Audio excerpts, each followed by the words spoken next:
Merci de votre constante fidélité au programme de la Radio nationale du Mali. Il est 13h.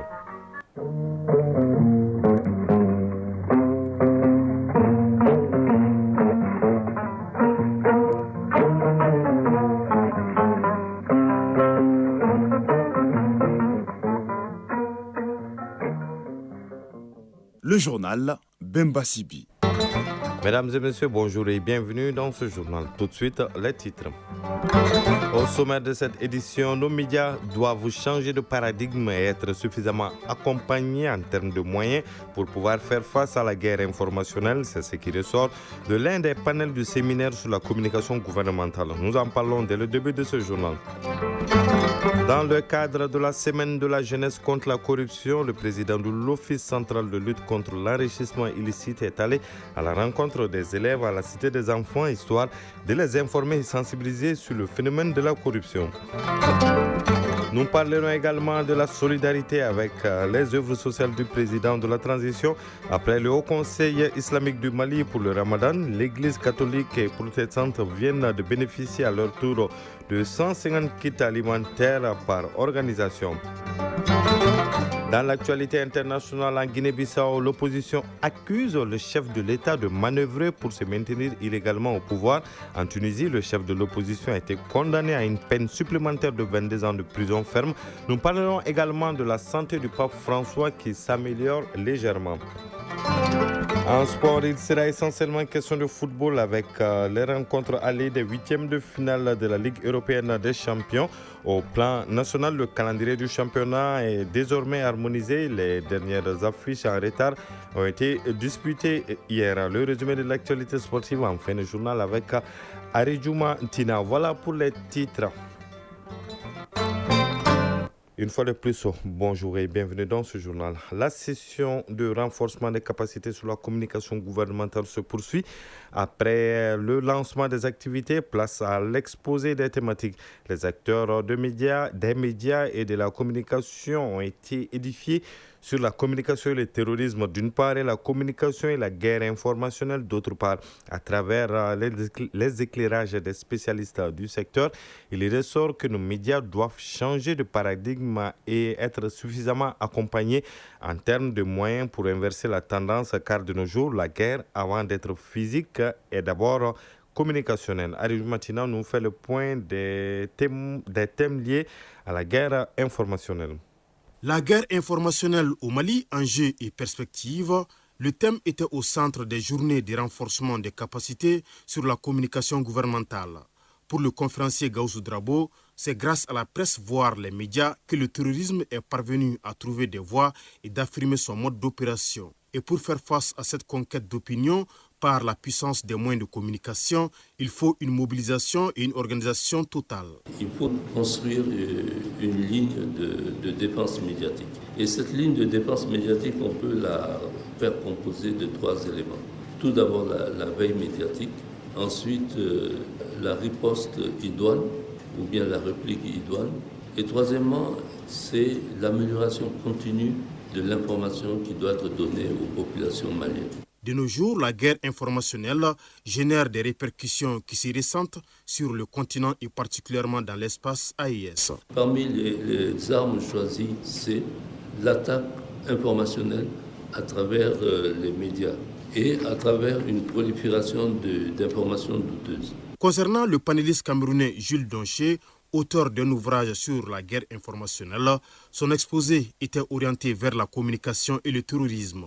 Selon lui, l'émergence du phénomène est due aux médias qui n'ont pas pu jouer concrètement leur rôle pour empêcher les terroristes de parvenir à leurs fins. Et s'il n'y a pas de relais, il n'existe pas. C'est pour ça que vous verrez que généralement, les terroristes vont même jusqu'à donner des informations à leurs relais de communication avant de frapper. En vue d'éradiquer le fléau, il est nécessaire de se remettre en cause et de changer de narratif de traitement. Jules Donché, panéliste. Nous devons nous poser la question de savoir comment traiter une information liée aux terroristes. À Vox Africa, nous avons pris le pari de dire on ne fait plus écho des attentats terroristes. La guerre de l'information demeure un véritable défi qui nécessite absolument des moyens. Mahmoud Bokoum, participant. La communication a un coût. On ne peut pas communiquer sans pour autant mettre les moyens à la disposition, le problème d'accès à l'information. Tant qu'il y a ces deux problèmes-là, difficilement les médias au niveau de nos différents pays peuvent jouer les rôles. Moustapha Diawara, participant. Des informations sensibles relevant de l'outil de défense sont devenues des moyens de comédie populaire. Les deux sujets développés sur la guerre informationnelle lors de cette rencontre ont permis aux participants en tant qu'acteurs des médias et de la communication de cerner le nombreux défis et de réfléchir sur de nouvelles approches liées au traitement de l'information terroriste. Je vous le disais dans le titre, dans le cadre de la semaine de la jeunesse contre la corruption, le président de l'Office central de lutte contre l'enrichissement illicite est allé à la rencontre des élèves à la Cité des enfants, histoire de les informer et sensibiliser sur le phénomène de la corruption. Le point avec Aliou Abdoulaye Touré. Pour amorcer un changement positif, il faut une prise de conscience collective au sein de la jeunesse. Une raison suffisante pour l'OCLI d'initier les scolaires à la lutte contre la corruption. Aminata Sissé est directrice de la Cité des enfants. Une des missions principales de la Cité des enfants, c'est contribuer à l'éducation civique et morale des enfants. Et je crois que parler de corruption, lutter contre la corruption, fait partie des valeurs morales de notre société. Les échanges ont essentiellement porté sur la mauvaise gestion des ressources de l'État. Dr Moumouni Guindo est le président de l'OCLI. Quand il y a fraude, les dispensaires ne sont pas construits ni équipés comme il faut. C'est d'une certaine manière la conséquence de la mauvaise gestion des ressources de l'État. Parce que cette mauvaise gestion a réduit les capacités de l'État, ne lui a pas permis de continuer à prendre en charge l'éducation de ses enfants. Rappelons que c'est pour la 9e fois consécutive que l'OCLI s'attelle à un tel exercice de barrer la route à l'enrichissement illicite. Après le Haut Conseil islamique du Mali pour le Ramadan, le président de la transition à travers ses œuvres sociales apporte son soutien à la communauté chrétienne du Mali. L'Église catholique et protestante viennent de bénéficier à leur tour de 150 kits alimentaires par organisation. Le reportage de Abdul Karim Kaba. 150 kits composés de riz, de sucre et de bidons d'huile, c'est le don du président de la transition dans le cadre de ses œuvres sociales. Ainsi, après avoir remis des dons à la communauté musulmane à travers le Haut Conseil islamique, à la veille du Ramadan, c'est le tour de la communauté chrétienne, c'est-à-dire catholique et protestante, de bénéficier de ces gestes du président de la transition, Agibou Dambélé, conseiller spécial du président de la transition. Partout où on a passé, on a donné 150 kits par localité. Tout ça pour apporter la solidarité du président et que dire aux Maliens qu'on soit plus solidaires et que la solidarité soit à tous les niveaux. Cette opération de distribution a concerné plusieurs localités et organisations. En tout, 4000 ménages sont visés par cette opération. Nous avons fait beaucoup de localités. Il y a eu 19 localités concernées par l'opération. Pratiquement toutes les couches ont été concernées. On a donné des kits généralement composés de riz, de mil, de sucre, de pâtes alimentaires, d'huile, de liton, de dattes, que les Maliens soient plus unis. À l'association des groupements d'églises et missions protestantes évangéliques au Mali, à Jempem, ainsi qu'à l'archevêché, l'on se réjouit de cette initiative du président de la transition. La région de San dispose de quantités suffisantes de denrées de première nécessité pour couvrir le mois de Ramadan. Les prix restent également stables. C'est le constat fait par le gouverneur de la région après la visite de quelques magasins et d'une huilerie. Il a exhorté les acteurs en charge du commerce et de la concurrence à maintenir ce cap, même après le Ramadan, au grand bonheur des citoyens. De San, la correspondance d'Idrissa Kouni. Le gouverneur de San se rend dans des magasins de stock chez Brahma Traoré. 600 tonnes de petits milles disponibles et des arrivages sont annoncés. Idem chez Mohamed Traoré, grossiste qui a pris le devant. Le colonel-major gouverneur et sa délégation se sont rendus à l'huilerie Aïssata Sérémé. Hassan Mamadou Sérémé, promoteur huilerie Aïssata Sérémé. Jusqu'à présent, on est en train de produire ce qu'on dit comme ça fait 205 000 litres, ce qui correspond à 12 500 bidons. Jusqu'à présent, la production est en train de continuer. Mohamed Traoré, commerçant grossiste. Le stock est disponible et des livraisons sont en route. Il n'y aura pas de pénurie. Les consommateurs peuvent être sereins. En plus de cette disponibilité, les prix n'ont pas connu de spéculation. Abdoul Aziz Oukoina Maïga, directeur régional du commerce et de la concurrence. Le mil est à 250 le kilo. Le maïs, le sorgho, c'est à 250 le kilo. Le sucre à 600 francs. Le riz, c'est entre 400 et 450. L'huile est entre 900 francs et 1200 francs. Colonel-major Ousmane Sangaré, gouverneur de la région de San. Le prix du sucre a réellement chuté. La quantité se trouvant ici et la quantité allouée à la région qui n'est même pas venue d'abord. Donc nous sommes sûrs qu'il n'y aura pas de pénurie pour ce moment. Donc la population peut être rassurée sur ce plan. Et ce qu'on peut craindre un peu, ça c'est un peu les prix. Là, le gouvernement est en train de tout mettre en œuvre pour que les prix ne montent pas. Un petit bémol à ces tableaux reluisants, le prix de la viande. Il est passé dès le premier jour du ramadan de 2500 à 3000 francs viande avec os et de 3000 à 3500 viande sans eau. Le directeur régional du commerce et de la concurrence a donné gage de circonscrire sans Drissakone et Sédou Kamena pour le RTM.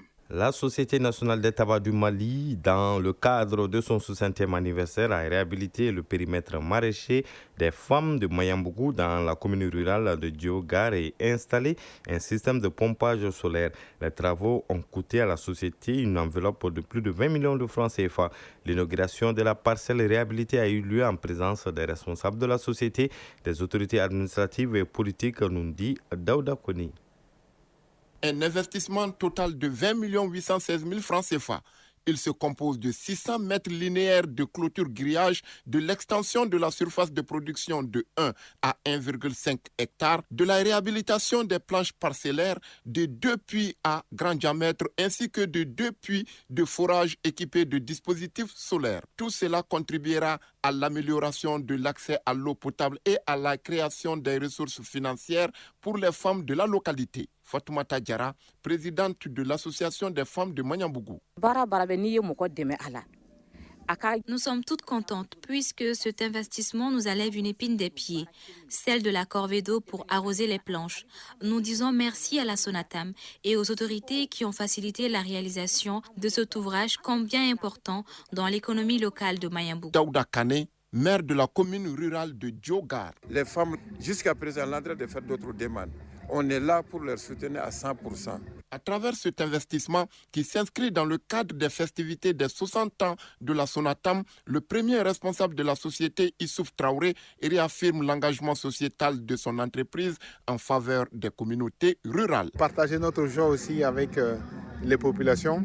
Il n'y a pas beaucoup d'entreprises, malheureusement, dans notre pays, industrielles qui ont plus de 60 ans. Un tableau d'honneur a été offert par les femmes de Mayambougou aux responsables de la Sonatam en guise de reconnaissance pour les efforts consentis dans la réalisation de ce projet de réhabilitation de leur périmètre maraîcher. Actualité hors de nos frontières à présent, en Guinée-Bissau, l'opposition dénonce la candidature du président Oumarou Sissoko Embalo pour un second mandat et le calendrier électoral du 30 novembre prochain. Ils accusent le chef de l'État de manœuvrer pour se maintenir illégalement au pouvoir alors que son mandat a expiré depuis le 27 février dernier selon la décision de la Cour suprême. Rappelons que les médiateurs de la Communauté économique des États de l'Afrique de l'Ouest, CEDEAO, en mission à Bissau pour trouver un consensus politique entre le pouvoir et ses adversaires ont été sommés de quitter le pays par le président Embalo lui-même. En Tunisie, le chef de l'opposition Rached Ghannouchi a été condamné aujourd'hui à une peine supplémentaire de 22 ans de prison ferme par le tribunal de première instance de Tunisie et de Tunis. Pardonnez-moi, il est accusé pour atteinte à la sécurité de l'État. L'ancien président de l'Assemblée tunisienne était derrière les barreaux depuis près de 2 ans. D'autres personnalités politiques ont été condamnées à des peines sévères pour diffamation, diffusion de fausses nouvelles, blanchiment d'argent, atteinte à la sécurité de l'État et acceptation illégale de fonds provenant de l'étranger. A rappelé que les accusations découlent d'une affaire de 2019 contre une société de médias qui a fourni des services au parti Ennahda lors des élections présidentielles de cette année. Au Vatican, l'état de santé du pape François est en légère amélioration après avoir suivi 2 nouveaux épisodes de crise respiratoire aiguë. Il a été remis sous ventilation mécanique non invasive qui a été considéré comme un nouveau revers dans sa lutte contre la pneumonie selon le communiqué du Vatican, affirmant que le pape a passé toute la nuit à dormir et qu'il se reposait. Selon les médecins, le pape n'est pas hors de danger puisque son pronostic reste réservé. À rappeler que le souverain pontife souffre d'une double pneumonie et est hospitalisé depuis le 14 février dernier. On termine avec cette nouvelle de suspension. L'Allemagne et le Canada ont suspendu leur aide au développement au Rwanda pour son soutien au groupe rebelle M23 dans l'est de la République démocratique du Congo. Ils condamnent fermement tous deux les attaques, en particulier la prise des villes de Goma et Bukavu qu'ils ont qualifiées de violation de l'intégrité territoriale et de la souveraineté de la RDC. À 13h, passé de 14 minutes à présent, la page sport de cette édition.